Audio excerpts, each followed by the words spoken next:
relationships between humans and the ocean and asks the question, does nature have rights? And this is really apropos to the work of Earth Ethics Institute. Earth Ethics Institute is the voice of Earth literacy at Miami Dade College. And Earth literacy recognizes the intrinsic value, what you might even consider a type of non-human sentience of nature and of Earth. And I would say that the rights of nature may be one of the most important philosophical questions of our time. So I'm Mike Matthews. I'm the college-wide director of Earth Ethics Institute. And with us today are playwrights Katie Pearl and Lisa D'Amore, and MDC professor Darrell Arnold. And they will be sharing with us some thoughts on the rights of nature. But to get us started, I'm going to turn it over to the executive director of Live Arts Miami, Catherine Garcia.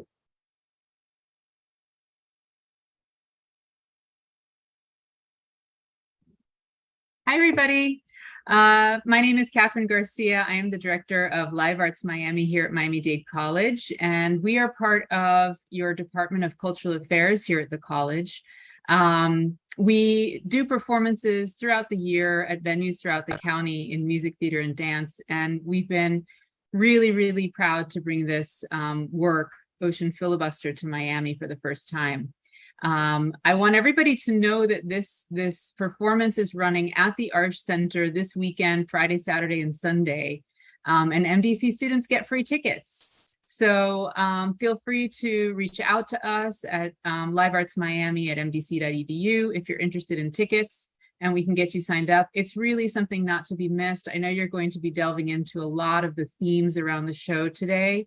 But seeing it really brings it home. It's an unforgettable experience. So I just wanted to make that announcement quickly so everybody knows. Again, liveartsmiami@mdc.edu.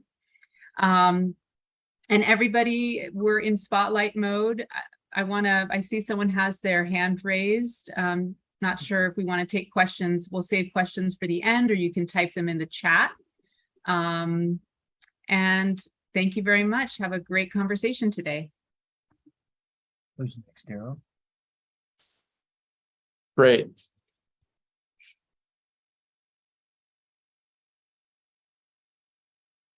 So welcome, everybody. I know students from my class are coming today, as well as a class of Sarah Jacob and diverse other people from around the campus. I'm troubleshooting here a little bit with, can you all hear me? Okay, lovely. So I am very pleased to be able to interview Katie and Lisa from the playwright and producer of Ocean Filibuster. And it's a very fascinating play. So I had the privilege of being able to see it last Sunday. I would really encourage all of you to try to take advantage of this opportunity and see this wonderful work. The two of you were going to present a little, I think, about the play at the outset and show us some video as we get started. That was my understanding, and then we would move on to questions. Yes. So if you'd like to start with that, that would be wonderful. Yes, and Darrell, this is my bad. I said I was going to prepare that, and I didn't in the rush of all of this production work. So I'm trying to figure out the easiest way.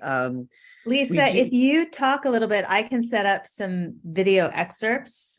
That sounds great. So maybe I will give just a bit of an overview. And Katie, I thought we could just show like 1 minute from the beginning and 1 minute of like a song. I'll show a little bit of leading into and a little bit of Stoplight Loose Jaw.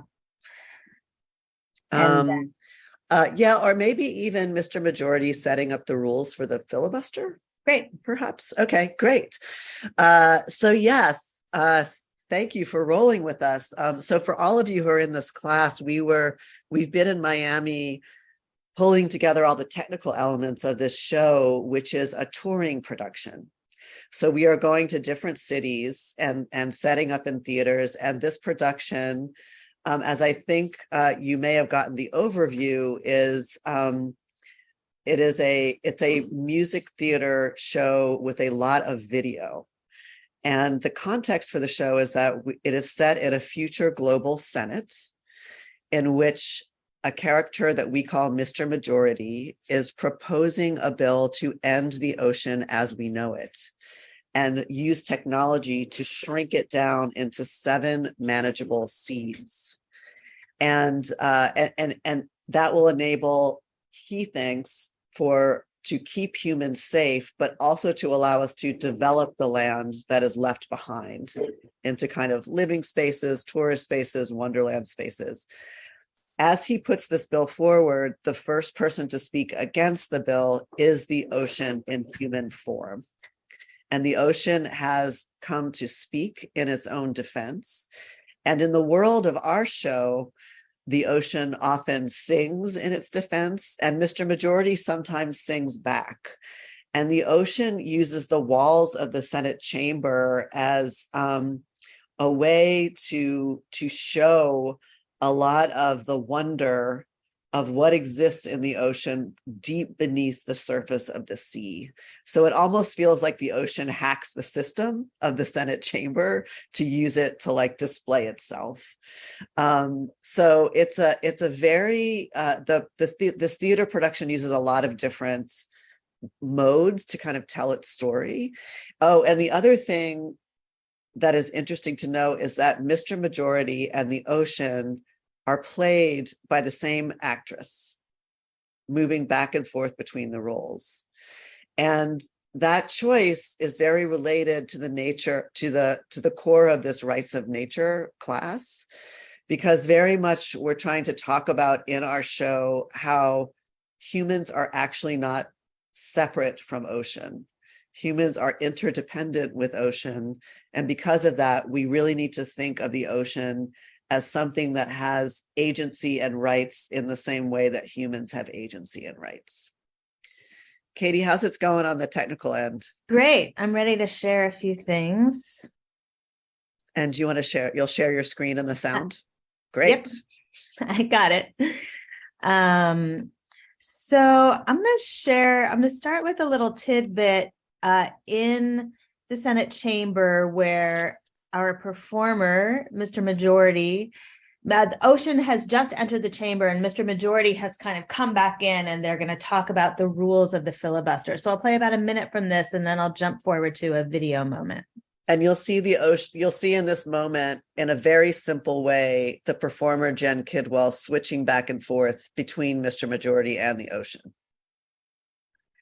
All right, here we go. Let me scooch forward a little bit. Podium.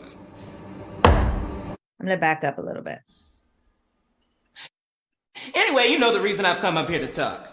And I am going to be talking for a while on this very important podium.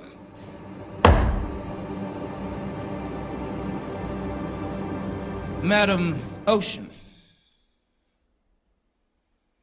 I assume you intend to filibuster. Mr. Majority, indeed, I will filibuster. Then you must abide by the rules of the filibuster. 1, you must speak continuously. 2, you must stay on topic, meaning speak only about matters relating to this bill. 3, you may not ask for help in any way. If you break any one of these rules, you will be issued a reprimand. After 3 reprimands, you will be removed from the floor. Understood? Sure. Speak continuously. Understood. Stay on topic. Yes. Do not ask for a back brace, for example, or a Kleenex, or for someone to hold a receptacle under your, so you could urinate. Mr. Majority. The Senate must vote on this bill during this session, which ends at midnight Human Standard Time. This is your countdown clock. If you speak until this clock reaches 0, the vote cannot take place, and the end of Ocean Bill will be null and void. But you must filibuster for the next 15 hours and 2 seconds. And is that a long time to talk or a short time to talk? Madam! Either way, I have plenty to share. With the you, that is 60% water. So I'm going to stop there just for a moment and scan forward so you can see one of these moments that Lisa was talking about where the ocean turns the walls of the theater into like an underwater display. And this is immediately after it's the first technique that the ocean uses. The ocean is about to turn us into a stoplight loose-jawed dragonfish in the mesopelagic zone of the ocean. So I'm just going to jump a little bit to the middle of that so you all can see some of the techniques. Go deeper. Underneath all those stories, what language did you speak before all that? Deeper.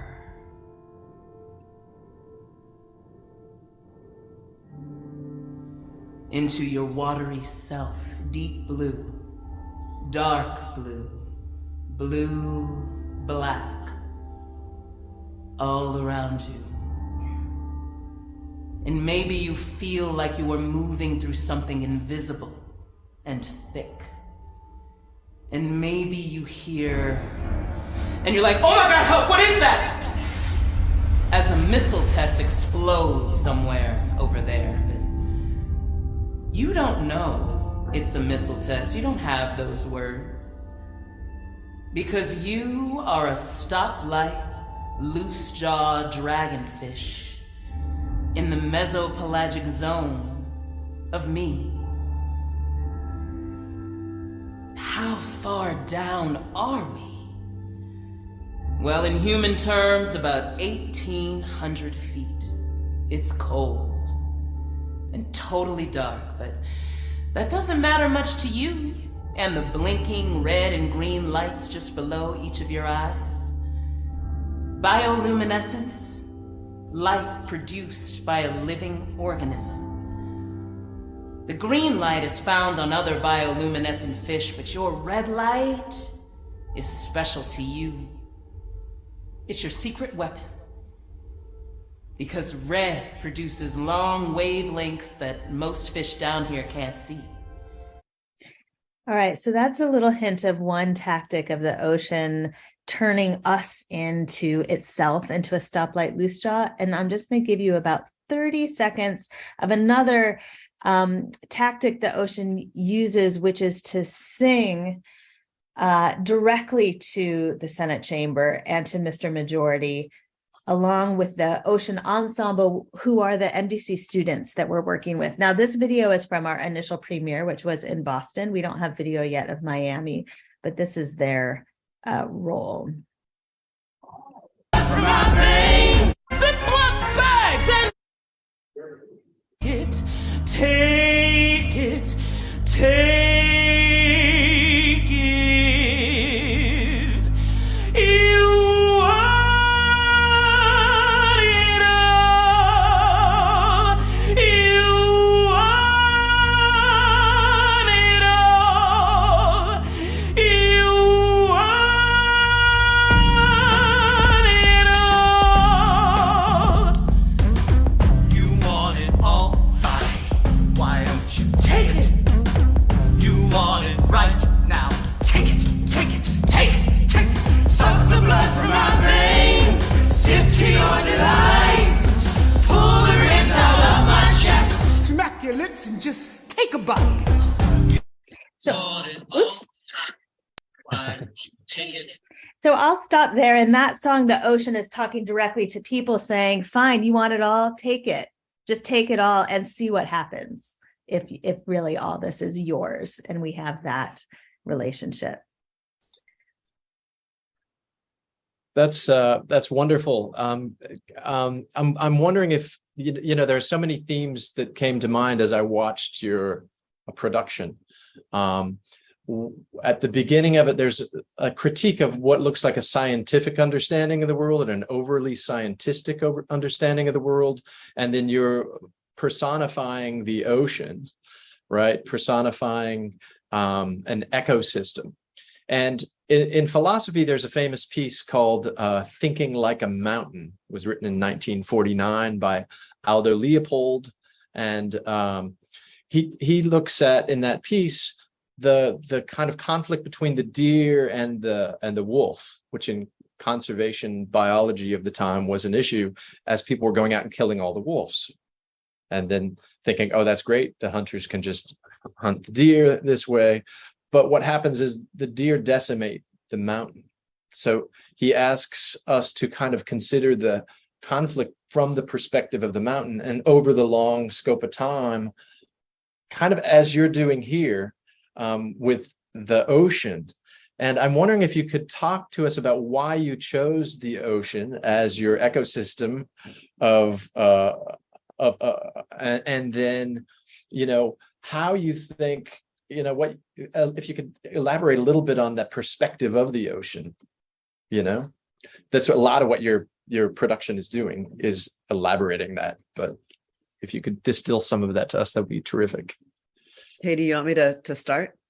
Sure. Great. Yeah, so a couple of reasons we chose it. One has to do with the arc of our company. One of Pearl D'Amour's performances before Ocean Filibuster was all about forests. It was called How to Build a Forest. And it was an 8-hour performance in which we that you could come and go as an audience member. And we took 6.5 hours to build this elaborate fake fabric forest. It lived for 30 minutes, and then we took it down in 45 minutes. Huh. And the piece was actually very connected to my experience of Hurricane Katrina as a New Orleanian. And I don't really have time to explain all of that now, but it was very much a performance about interconnectedness and how long it takes for nature to build something up and how quickly humans can tear it down.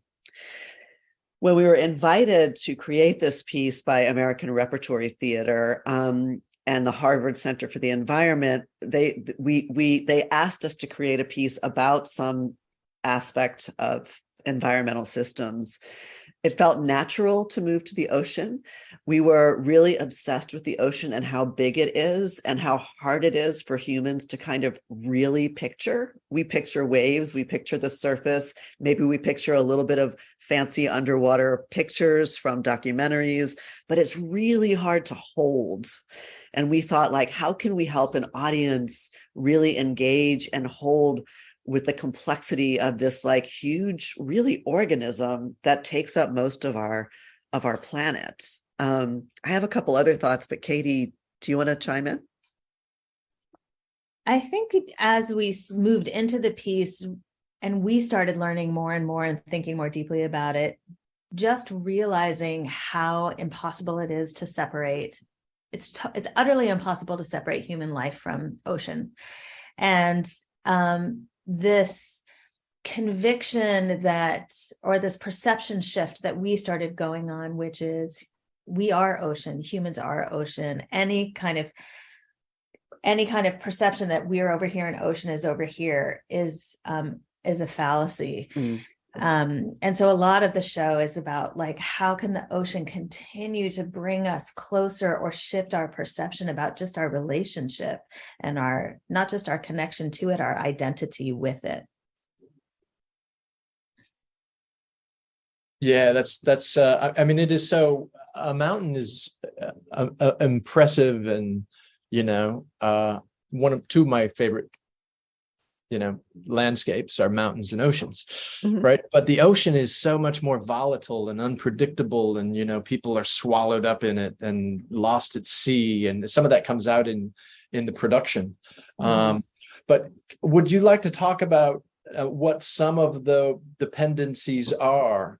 You highlight a lot of this in the work, the plankton produce 50% of the oxygen that we're breathing. And the students in my class have become familiar with a concept that I teach all my introduction to philosophy students of the ecological self. And Arne Naess is a Norwegian eco-philosopher who famously said, the boundaries of the skin are not the boundaries of the self. And he's talking about how at every moment we're going beyond the boundaries of our skin, breathing in oxygen, taking in, vitamin D from the sun. There's just more to us than we think is to us. The ocean is also, in some senses, more than the boundaries of the ocean, as you're putting this. It's assimilating stuff that we put in there, like the garbage that is brought out, and as well as other things. But would you highlight maybe what some of those interdependencies are that are brought out in the production? Yes. And I want to point to a line that the ocean says about halfway through the play, where O says, "The boundaries of this Senate chamber are a dangerous fiction." And I think there is a lot about the play, about the illusion of boundaries, which is an illusion created by our consciousness, right? By ego, whatever we want to call it. And I think that, I'm very interested in the way us poor individual humans are kind of stuck between this kind of survival of the fittest thing that has happened to us, which keeps our eye on me. But that means we have to stay focused on the small picture. And then in some ways, keeping focused and staying in that lane over time has prevented us from seeing this kind of interconnectivity with nature, which has now created a huge problem for us. So the kind of survival of the fittest approach may now be killing us. And, we are interconnected with the ocean in so many ways. Of course, every other breath, the ocean that we take, the ocean is communicating with us. I also feel like, of course, we enjoy the bounty of the food of the sea. It feeds us.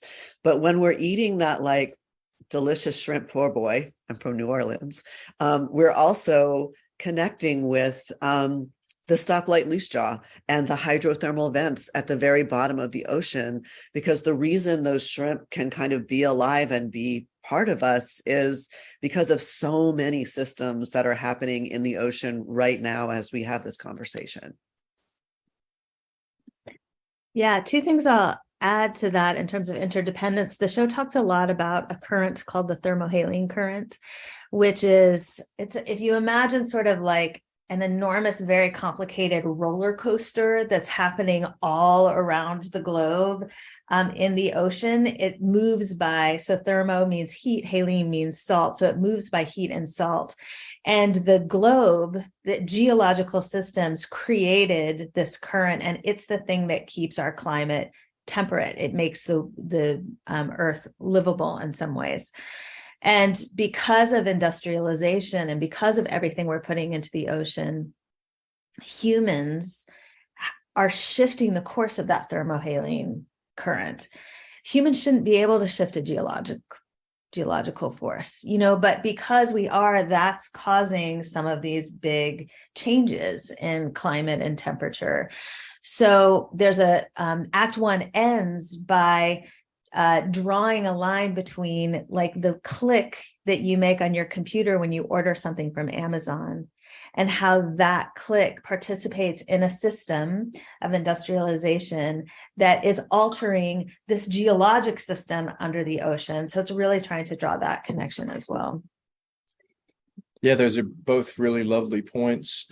And they touch on this kind of critique of the techno-scientific world in some sense that you see, that's evident throughout the show. At the very beginning of the show, you mentioned this, and then toward the end as well, that really what do humans know from the point of view of the ocean, right? We simplify things to schemata that work for us and so on.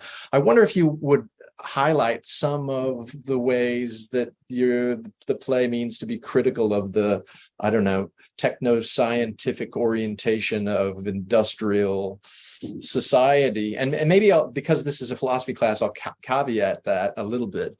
Both Leopold, who I talked about, who wrote that piece on thinking like a mountain, and Heidegger, one of the famous philosophers of Germany of the 20th century, highlighted that there's this kind of way that we look at nature as just this resource for our use, right? It's just a natural resource, or Heidegger talks about a kind of technological way that or a lens through which we look at the entire world, and we just kind of are thinking always about what's measurable, how it can be useful for us. We think of it as what he calls a standing reserve, and he's very critical of that. And ecology shows us good reasons for that. So I wonder if you could speak about that techno-scientific critique that you have going on. Yeah, I can jump in. I mean, Mr. Majority's whole argument is that the way to save the earth, there's no argument that the earth is in crisis. That's a given in the play.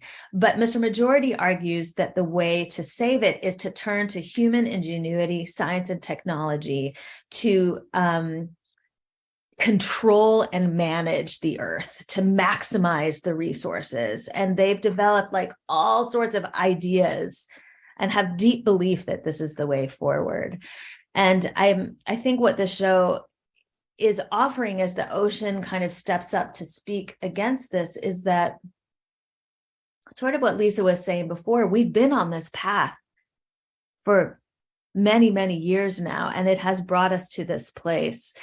And so as the ocean tries to open up perspective, Mr. Majority kind of goes on this internal fight of like sometimes being drawn in, like a deep part of Mr. Majority recognizes what the ocean is saying and recognizes a craving for connection, a craving for a deeper, more present way of existing. And then that kind of alpha brain kicks back in, and Mr. Majority is like, no, the answer is control. The answer is gripping tighter. The answer is forward. We've got to keep moving forward. And so the play kind of takes you on this back and forth argument between those two perspectives. Yeah. And I think, I argue with myself about this point that the play tries to make, which I think is good. Good theater should bring up lots of questions. And but there's so much right now in terms of how technology might be able to save us. There's a lot about carbon capture, trying to like suck the carbon out of the air. A lot of debate over whether all the money that's being poured into that is actually like, is the amount of, will it actually pull enough carbon out of the air? Are we actually just trying to kind of like help the oil industry continue to extract by doing that? So, I think we can get a little obsessed with trying to, use technology to fix our mistakes of the past. But then, at the same time, wind power and solar power could be an amazing way to help us heal what we've done. So, there's not one clear answer when we start talking through all of this. But, when you sent these questions to us earlier,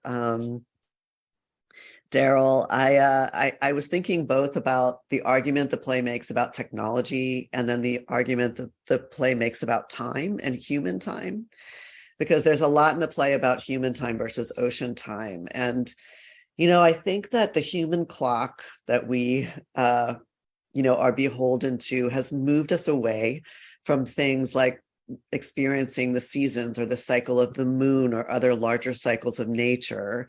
And this mashup of like language and clock, I think creates what George Lakoff would call a metaphor we live by. So the way language kind of creates a frame of mind. So let's push it out by the end of the day, or let's get this over the finish line. And we become trapped and confined by these metaphors. And I think it's really fascinating that a lot of work that's being done right now in academia and the arts to try and move ourselves out of a kind of white supremacist form of thinking and moving has to do with slowing down, was saying like, hey, if we're always acting like the house is on fire or that we're beholden to this clock, we skip things. We miss our relationship to nature. We don't see individuals anymore. We don't hear people. We lose track of a larger goal. And I think the ocean in our play has a similar call, and it's, I looked up the origins of the word urgency this morning, and the origin is like pressing, binding, squeezing, right? Like keeping things tight, which is very much Mr. Majority's argument. And I think the ocean is calling for something else. Yeah, I really like the way the play highlights this difference in time consciousness, or I don't know, the perspectives of time. And moral psychologists talk about one of the fundamental problems that we have with the present ecological catastrophe or crisis that we're in is that we tend to focus our moral systems or our moral concerns on what's here and now, right? If we see a kid drowning in the pond over here on North Campus, we're going to go grab him or her and pull her out and take care of the child, right? But it's harder for us to think 70 years into the future or over to the Maldives where people are being misplaced by rising sea levels now. And the perspective of the ocean, though, does allow that type of thought. And so I mean, this play is also then, though, about the representation or the rights of nature, in the representation of those rights in the legal system, which also doesn't think that forward in that sense, or doesn't think that long term very often, right? It's concerned more about what's here and now. And so that leads us to the question of what should the courts be doing that they're not doing? What should the legal systems be addressing that they're not addressing? And how should they be addressing those things? So that's a big question, but you're welcome to bite off chunks of it. I wish the courts would help humans see the longer timeline, right?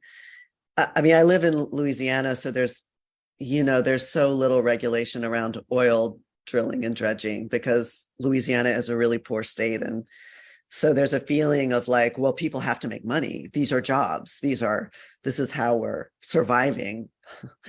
And at the same time, we're past the point. The Louisiana coastline is already eaten away because through all this oil dredging, the wetlands have been chopped up into little pieces, and now we're all at a threat for sea level rise. And the courts seem to always side with the corporation and the short-term need, instead of trying to figure out and back up and see like what is the regulations that could be put in place that like might help us, do the 7 generations forward thing. So it is a big question. I guess my kind of shallow answer is I wish the courts were more enlightened. I would yes and that by saying that when we were working on how to build a forest and really starting to think about interconnectivity, I discovered for the first time restorative justice and started getting really interested in this kind of justice system that is centered in the relationships between perpetrator and victim and the community that both people are part of, or all parties are part of. And this idea, I first encountered it via First Nations communities in Canada and British Columbia, actually. But I know it happens all over the world. And I know there are movements and pockets within the United States, particularly in some like more enlightened school systems, that are really trying to move to this restorative justice approach. I don't know whether our whole court system, how long it would take our whole court system to do that, but I just wish the court system really thought about the relationships between and the causality. Like, why is this happening? Why is this on an individual level? Why is this person lashing out? And on a corporate level, as Lisa was saying, like, why are we unregulating industry for short-term survival when we could sort of take a step back and say, like, federal government, we are a country, like, what supports need to be in place so that our country and our globe can survive in the long term? Yeah, we have at the international level some attempts like the Earth Charter or the Sustainable Development Goals. These are largely voluntary mechanisms, though. The Earth Charter organizations can sign on to it. Sustainable Development Goals are embraced by countries on a voluntary basis. And that makes for weak regulation. I mean, there are what are called soft governance mechanisms that can be used. Those in trade deals, if people do pollute too much for the global economic community, whatever that is, whatever that too much is. But politics also goes beyond, I guess, the formal laws and regulations and even international agreements that are voluntary. And part of politics is the public sphere, where people write plays, write editorials, songs to raise people's consciousness, to try to get them to vote differently and to, get different judges appointed who care about these kinds of things or what have you. And your play certainly is a part of that discourse. Can you talk about how you see the value of art generally in this public sphere as a political value of art, and then the goals that you have for the play particularly? I can start. I'm going to reverse it. I'm going to start with the goals we have for the play, which I think will lead us to the political value of art. With this play, I think we're wanting people to think about this on a kind of metaphysical, spiritual, personal level, and then also have ways to practically take action. And so as we tour, we always connect with often like 4 or 5 environmental organizations and invite them in to help us co-create part of the piece. So the show has an interactive intermission. And in Miami, we worked with Ocean Conservancy, Rescue a Reef, and a little bit with Debris Free Miami to create this coral reef game that happens at the intermission that really allows you to see like the effect that small effects like only drinking out of plastic, or big effects like a company choosing to dredge inappropriately, like how they affect the coral reef. So in doing that, we're wanting to give, and then we also give a way for the audience to learn a lot about how they can get involved in their town. So in doing this, it's 2 things. I think it's of course getting information out to people who come and see the play, but then on a micro level, connecting artists and scientists and students in making, which can then have a ripple effect out in their own lives. So I think there's like several levels that we're operating on. And I think all of that actually is also a call to slow down and get out of your silo, right? We're so busy in our student world, in our science world, in our art world. How do we have time to like actually sit down with a scientist? But I think those are the kinds of interdisciplinary conversations that are going to kind of save us. Katie, do you agree? And any thoughts on politics and art? I have a little more. Thanks, Lisa. I totally agree with what you're saying. And one thing I think about a lot is that change takes a long time in the human communities, that change is almost a geological force, can be.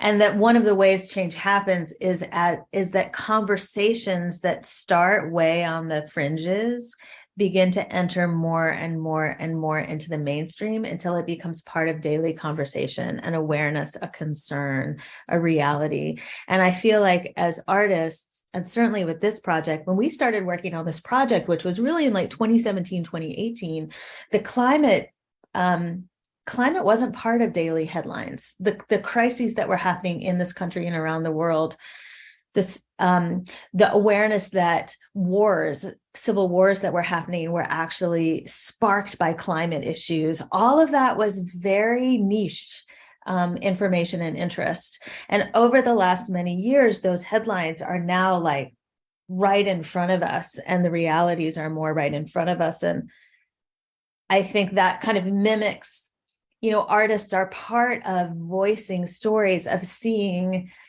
voicing, sharing to help that movement of topic towards the mainstream. And you can enter that movement at any point along the scale and have like small impact, large impact, but every impact is necessary in the ecosystem of making change. Oh, that's great.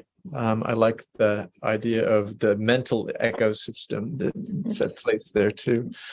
I also would just like to add on to back up just a little bit that like over the course of several projects that Katie and I have made, I feel like we've lived really viscerally the way those in power, the federal government, is afraid of art and artists, because when people start making art, they discover their voice, they discover parts of themselves that were repressed, and they also discover art as a bridge to other people and to ideas, which means that people find agency, which can lead to questioning the rules and regulations and laws that actually may not work for them.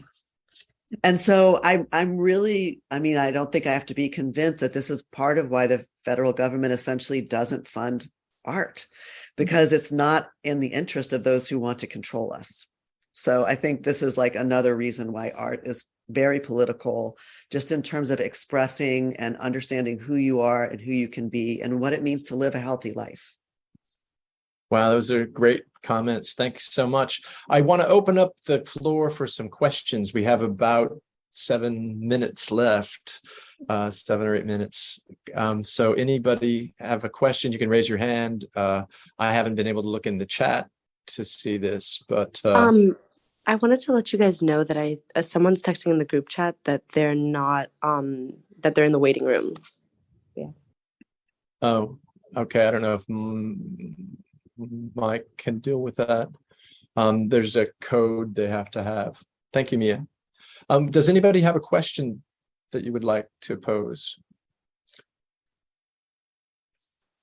I have more. I had way more than I could have answered in the short period of time.